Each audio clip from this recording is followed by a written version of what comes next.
Hello everyone, in this video we will learn how to add filter in Excel shortcut.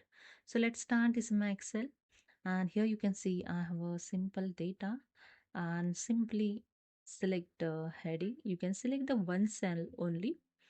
Don't need to select the all heading. Only select the one cell and you can use here the shortcut key Shift Control L. You can see on all column the filter is applied. Same as if you want to remove the filter, you can use the same shortcut key Shift Control L and you can see the filter is removed.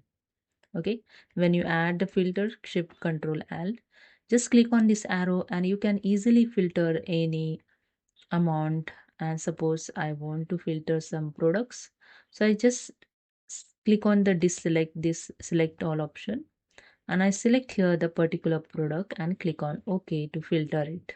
Okay, I just click on OK here and here the one option clear filter from product name. Just click on the clear.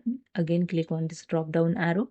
There are here so many options: sort A to Z, sort Z to A, sort by colors. If in your data have a color, you can sort by color, and sheet views. Okay, so these are the some option available in filter. Okay, so that's it. Hope you understood. If you like this, please subscribe. Thank you so much.